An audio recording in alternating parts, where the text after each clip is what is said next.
Wrath of the Lich King really was the rise of the collection enthusiast in World of Warcraft, with a tab to store mounts and companion pets, achievements and so many more titles. It offered the most ways to flex your character that we have ever seen. Welcome all, my name is Will E. So, Wrath Classic had a lot of cool items and rewards, sure, but which ones stood out the most? What would be the difference between you running past somebody and you having to pause from your game to go and inspect them? Let's get straight into it and check out some of Wrath Classic's most iconic items.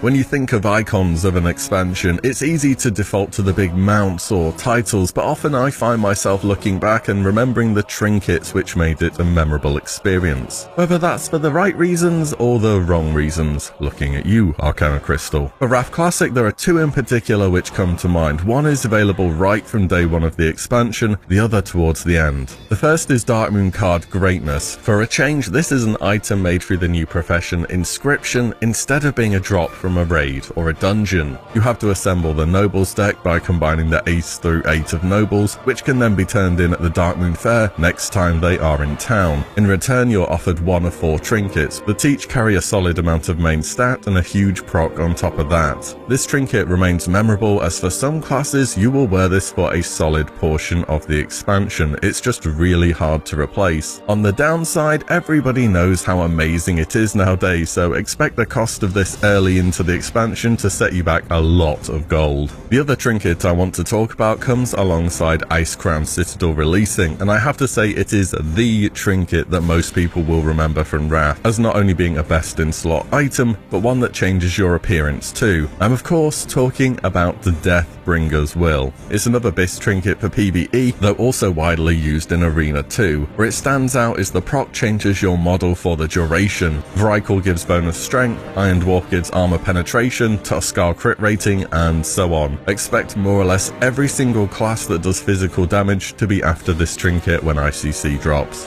Moving on though, trinkets are cool and all, but you only really get to see them working during combat. What about some memorable weapons from the expansion? You can't talk about iconic without talking about legendary weapons. The first one from Ulduar, Valanir, Hammer of the Ancient Kings. This is made through combining fragments obtained via bosses and eventually combined into the weapon itself. Aside from incredible stats, it has a powerful proc that can add a ton to your overall healing, causing 15% of heals to also provide a shield for affected targets. It does actually have to heal for the proc to go off though, so it's more desirable for certain healers than others. The second legendary has quite a bit more to it to put together, and this one will release alongside Icecrown Citadel, the infamous and very befitting of the legendary name, Shadowmourne. You could do a whole video solely on the quest to assemble this weapon very easily. To put it briefly though, it involves a long quest chain where you have to complete bonus tests during certain boss encounters, as well as collecting plenty of Shadowfrost shards in between. This weapon's legendary status is fitting for so many reasons. The materials that go into it, the quest journey, and of course the stats and the proc aren't half bad either. You better believe people are already lining up their class choice right now and have dreams of completing this weapon during the expansion when it was released. If you thought glaive rogues were scary in Arena during TBC, wait until you see what an arms warrior can do with a Shadowmourne late game in Wrath. But it's not just the weapon itself which makes this item stand out. After having first assembled Shadowmourne, a new quest will become available called the Lich King's Last Stand. Upon defeating Arthas for the first time with Shadowmourne equipped, a sealed chest will drop, with several tradable unique items including the Tabard of the Lightbringer, Reigns of the Crimson Death Charger, Muradin's Favour, and more. This is truly a legendary quest.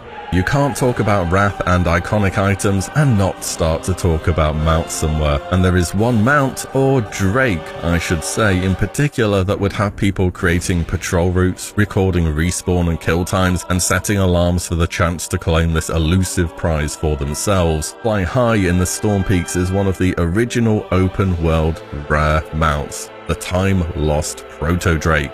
Speculation as to its respawn timer, flight patterns, and even sharing a spawn with another Drake, Viragosa, are all quite well known nowadays, heightening the competition for this trophy mount to even greater levels than what we would have seen in Wrath originally. All I can say is if you truly want this in Wrath Classic, best of luck to you. There will also be the chance to obtain legacy mounts as certain meta achievements are reintroduced to the game, such as the Black Proto Drake from Glory of the Raider 25 player. The Drake itself is notable as it has a 310% flight speed. Up to this point in the game, the only way to get this was either Ashes of Allah or a Gladiator PvP mount. It's still not exactly easy to do Glory of the Raider 25, but quite a bit more accessible than what you had to do in TBC, I would say. There are also plenty of mounts to be farmed within dungeon or raid content too. There are two mounts in particular that collectors are still running the content for to this day. Those are Mimiron's Head, which drops from Yogg-Saron, not Mimiron surprisingly, in Ulduar when you have no assistance from the Keepers, as well as my personal favourite mount of all time in World of Warcraft, Invincible, who drops from the Lich King himself in Icecrown Citadel. And you may not know, but one of the most iconic pieces of music for Wrath the Lich King is named Invincible, and it's about Arthas mourning his steed's demise.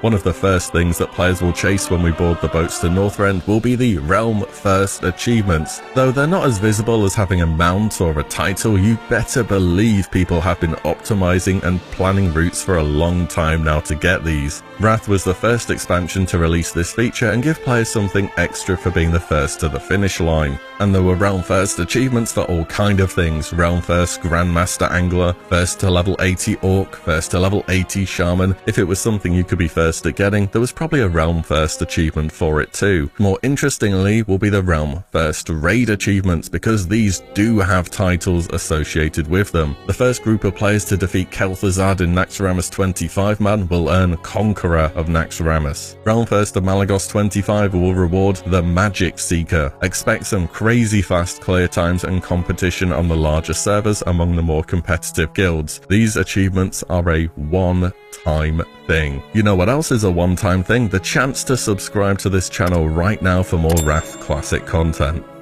Now for something which is a bit more class specific, but it was a unique way to stand out amongst others, and that's for Hunter's ability to track down and tame the spirit beasts of Northrend. First of all, you had to have talented all the way down into the Beast Mastery tree and unlock the ability to tame exotic beasts. Now, exotic beasts were all over Azeroth, and they included things like Devilsaur, Silithid, Worms, and lots more. But there were 4 spirit beasts in particular from Northrend that players sought out. Those were Arcturus, the spirit bear in the Grizzly Hills, Gondria, the spirit tiger in Zuldrak, Skoll, the spirit wolf in the Storm Peaks, and Lokra Nahak in Sholazar Basin. Aside from an ethereal appearance, they also had a unique active ability to fire off Spirit Strike, which is quite similar to how Druid's Moonfire works. If you see one out in the wild, I'm sure all the hunters in the area would very much appreciate if you called it out, as all these pets share lengthy respawn timers and multiple spawn locations, making them either moderately or extremely difficult to track down.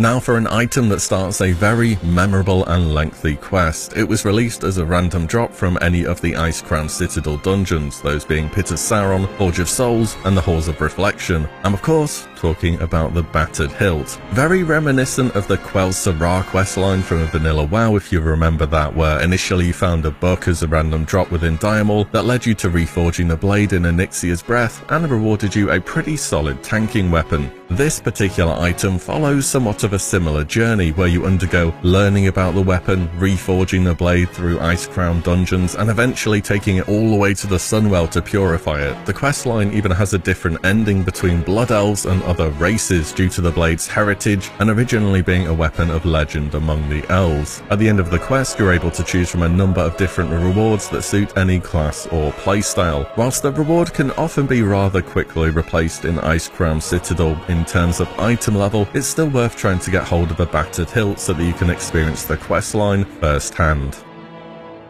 Let's finish up with something that you cannot go through Wrath and not manage to have collected at least a few of. Titles, titles, titles. There's Realm First that we already went over here, there's titles for holiday events, and with the raiding being either 10 or 25 man now, you better believe there's titles for each difficulty as well. Some of these titles though are a little more prestigious than others. If you complete Naxxramas 25 man with 0 deaths throughout the entire raid, well, congratulations, you are now known as the Immortal. There were titles that wanted you to do an encounter in a certain way too, such as Herald of the Titans, which was defeating Algalon the Observer 10 man without anyone in your raid wearing gear that's higher item level than what's available in 10 man Ulduar, and so many more. Each and every activity in the game had various rewards tied to it through collection pieces, titles, mounts, companion pets, and so on. You could go on for a very long time to list all the ways that Wrath Classic brings iconic and memorable items into the game, but I think that's a good few to jog your memory. Got any other memorable additions that you had back then or want to aim for this time around? Let us know in the comments below. Thank you so much for watching, subscribe for more Wrath Classic content, and we'll see you in Azeroth very soon.